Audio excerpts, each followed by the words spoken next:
Good morning all of you. आज मैं आपके सामने पास्ट इंडेफिनिट टेंस लेकर प्रस्तुत हूँ। कृपया चैनल को लाइक करें, शेयर करें, सब्सक्राइब करें और घंटी के बटन को दबाएं, जिससे आपको हमारी नोटिफिकेशन जल्द से जल्द प्राप्त हो सके। पास्ट कंटिन्यूअस टेंस के बारे में अध्ययन करते हैं। रिकॉग्नाइज, इन वाक्यों की क्रिया के अंत में रहा था, रही थी, रहे थे आदि शब्द आते हैं। Helping verb was we use with singular subject and were we use with plural subject. Was का प्रयोग हम एक वचन कर्ता के साथ करते हैं और वर का प्रयोग बहुवचन कर्ता के साथ करते हैं। एक चीज ध्यान में रखने वाली बात है कि आई के साथ हमेशा हम बाज का ही प्रयोग करेंगे। और इसमें जो मेन वर्ब आती है first form of verb plus ING. In short form we will write B1 plus ING. Adjective sentence में सबसे पहले subject, after then was were, then we use not if there is not, and then first form of verb plus ING and object and other word means ETC। वह कार्यालय जा रहा था, ये तो पहचान हो गई है।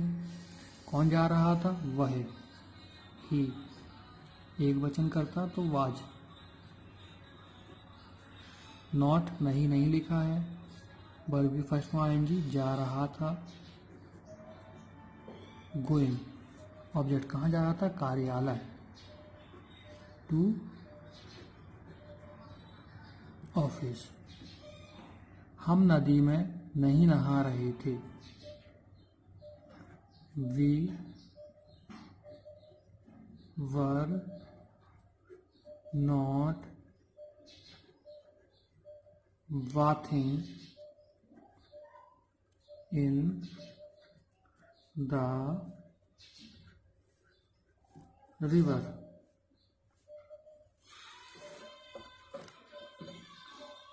Let's start interrogative sentence. Yes no type में हम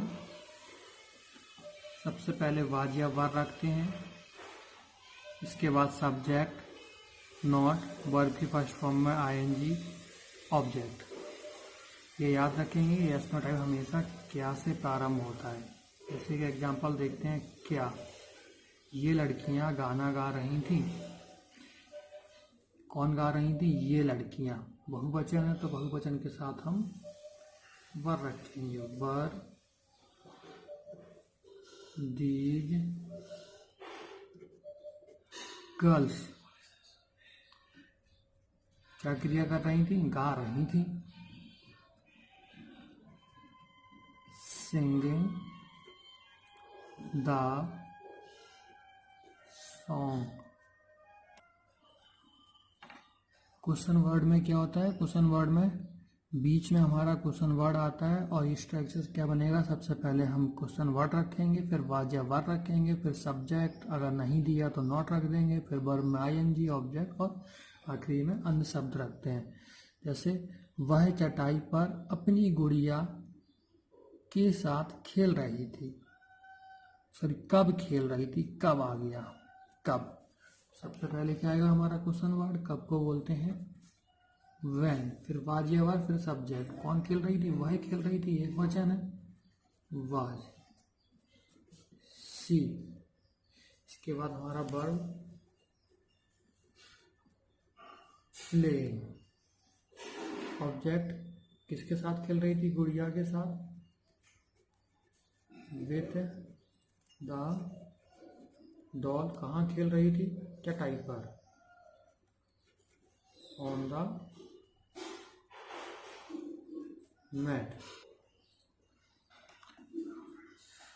हु के लिए क्या होगा हमारा? सबसे पहले हु रखेंगे, फिर वाज या वर रखेंगे, वर्ब में आईएनजी, ऑब्जेक्ट, फिर आखिरी में हम अन्य शब्द रख देते हैं। जैसे कक्षा में कौन रो रहा था, कौन आ गया है, तो सबसे पहले हमारा आएगा हु, फिर इसका रहा था वाज, अब रो रहा, इसको बोलते हैं बीप, आईएनजी, बीपिंग। इसके अलावा और कुछ दिया, हाँ, कक्षा में, in the class, who was weeping in the class. इसके बाद हमारा है अगला हाउ मच, हाउ मैनी, विच और हुज। इनके साथ हम संबंधित नाउन रखते हैं, जो भी रिलेटेड नाउन होता है वो हम इन्हीं के साथ रखेंगे, हाउ मच, हाउ मैनी, विच और हुज के साथ। तो स्ट्रक्चर हमारा क्या बनेगा, सबसे पहले क्वेश्चन वर्ड के स्थान पे हाउ मैनी भी आ सकता है, हाउ मच भी आ सकता है, विच और हुज भी आ सकते हैं। फिर इसके बाद सब्जेक्ट के अनुसार वाज या वर रखते हैं, फिर सब्जेक्ट आता है, फिर नॉट आएगा, वर्ब में आईएनजी, ऑब्जेक्ट और फिर ईटीसी। ऑब्जेक्ट, सॉरी यहाँ लिखना भूल गए, ऑब्जेक्ट ईटीसी। अगर ऑब्जेक्टिव केस है, अगर यहाँ सब्जेक्टिव केस है जो नाउन, तो ही ऑब्जेक्ट रखेंगे, वरना हम ऑब्जेक्ट नहीं रखते हैं, ऑब्जेक्ट हमें रखना नहीं है। उस समय तुम कौन सी पुस्तक पढ़ रहे थे, कौन सी पुस्तक, देखो कौन सी के साथ संज्ञा आ गया, विच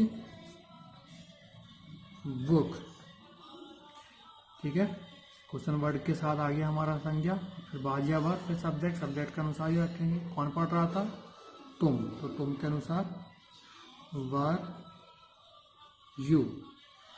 अब इसके बाद क्या है, वर्ब में आईएनजी, वर्ब यहाँ पे क्या दिख रही है आपको, पढ़ रहे थे,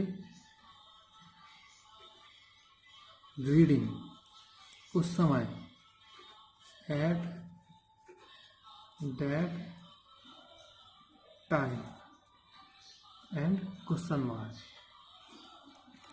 इसका अगला एग्जाम्पल देखते हैं, तुम कल कितने आम खा रहे थे, कितने आम, कितने के साथ आम आ गया है, हम गिन सकते हैं, तो हाउ मैनी आएगा हमारा,